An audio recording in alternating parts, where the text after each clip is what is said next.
We're gonna go over all of the best supplements specifically for various athletes, and we're gonna start right now.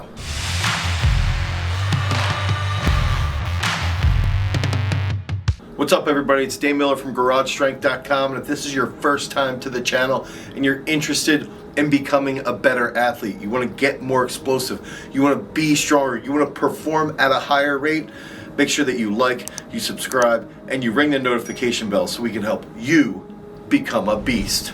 So we get a lot of athletes that come through our doors. We've got guys that have been to the NFL, guys that have made the Olympics, women who want to be more explosive, they want to run faster, they want to be more coordinated. And all of these athletes have the same question. What supplements should I take to try and improve? What supplements can I take to enhance my performance? It's not that simple of an answer. There's got to be a couple different factors that come into play. A couple key questions come down to, what sport are you playing? That's gonna have a big impact on what specific supplements you're gonna be taking. It isn't as easy as all athletes need to take X, Y, Z, done. It always comes back to, what are those different elements? What are the key elements behind your sport, and then how can we develop them through strength training, through resistance-based training, through plyometrics, through core work, through anything that you can think of. How can we develop that? And what specific supplements will help those types of adaptations? So it's not as easy as just saying 1, 2, 3, take these. It always comes back to what specific things you're doing in the weight room or in your performance, and that is going to have a key impact on the supplements you need to be taking.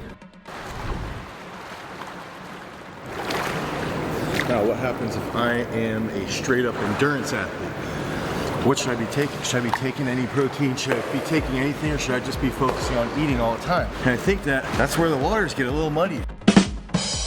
But caffeine, beta-alanine, they've been shown to have even a greater impact on endurance sports, endurance-based athletes, even more so than caffeine has had on Olympic weightlifters and on powerlifters. So when we're talking about endurance-based athletes, caffeine, beta-alanine are phenomenal for sports performance. So try to take 3 to 6 milligrams per kilo of body weight. So if I'm 100 kilos, I can take 300 milligrams, and that's about 2 to 3 cups of coffee. It's gonna help me with my endurance.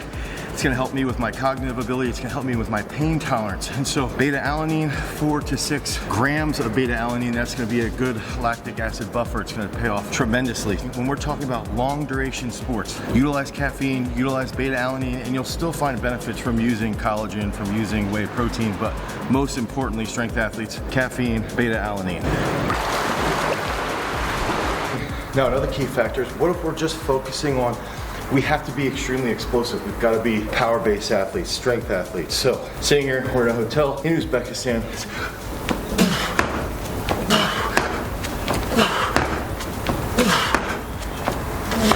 And so we're focusing on producing a ton of force. We're athletes that are just putting out a ton of force, a ton of power. What supplement can we take? We're shot putters, even gymnasts to a point. I recommend taking creatine monohydrate. I recommend taking about 0.1 grams per kilo of body weight. So if you weigh 100 kilos, take 10 grams. That's gonna help saturate your muscles. It's gonna help you produce a ton of force, a ton of power output. It's gonna help you be a lot more explosive. It's also gonna help with that cognitive function.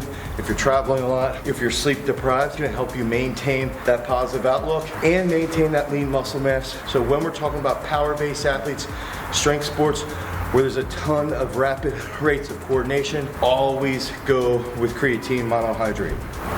Now, what happens if we're just focusing on bodybuilding? This is where I think it's interesting, because you do need to focus on your joint integrity, your joint stability, your mobility. But I think when we're talking about straight up bodybuilding, one of the biggest key factors is that if you're doing multiple sessions a day, you have to be getting a ton of protein in. I always like to say at least 1 gram per pound of body weight. But if we're talking about like top end bodybuilders, they're gonna be even getting 1.25 grams, 1.5 grams. So I think it's important that our protein intake is high. So casein, whey protein. I recommend whey protein as one of those key supplements behind maintaining that lean muscle mass, enhancing that muscle protein synthesis. Because now, if I have a ton of whey protein, maybe 30 minutes prior to training, and then I have another 30 to 45 gram protein shake post-workout. I'm a bodybuilder, and I end up doing that twice a day. It's hard to get that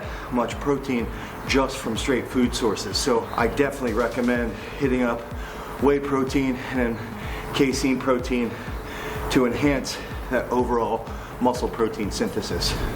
So when it comes down to what supplements we need to be taking, if we're talking about doing unilateral work, doing mobility work, I believe that we should be taking 30 to 40 grams of collagen every single day. I think that's something, especially if we're taking that with vitamin C, it helps a ton with joint integrity, with joint stability, and just recovery. So when you're improving your mobility, when you're doing unilateral work and you're working through those different ranges of motion, you can start to, early on when you're starting to improve your mobility, you actually might have a little bit more pain because you're working in ranges of motion that you're not used to.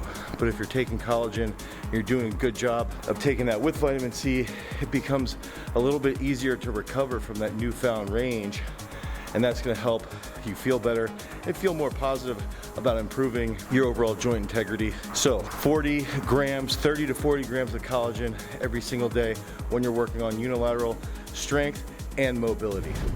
Now, what if we're contact sport athletes? Maybe we're wrestlers, maybe we're football players, and we've got to remember that if we are wrestlers or football players, when we're thinking about supplements, all those supplements that we talked about, they all go a long way. But when we're talking about actually having head trauma to some extent, I believe krill oil is really, really important for cognitive function, for protecting the brain, for helping you feel more aware of what's going on. It's very, very anti-inflammatory, and it can help you deal with that contact, deal with the stress, deal with the inflammation that your brain might be handling if you're taking on a hit in say football or wrestling, or even if you're doing a head ball for soccer or anything along those lines. So krill oil does a really, really good job for being anti-inflammatory.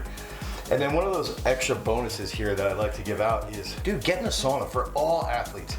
Get in the sauna. It's something that can supplement your training on a regular basis. It's something that's extremely healthy. It helps with the eccentric volume of your heart. You can get your heart rate up to about 60%, 65%, and if you hold that in here for about 15 to 20 minutes on a regular basis, you're gonna be able to handle that recovery. Your cardio-based health is going to improve. Your heart volume is going to improve. So that's gonna help you, one, inside of that training session, but two, when you're recovering from session to session, it's gonna help athletes along all different realms. So it can help with heat shock protein 70. It's gonna help you deal with all types of inflammation, but it's also just time to come in and just spend that time by yourself and to be one with who you are so that you can accomplish those big time goals.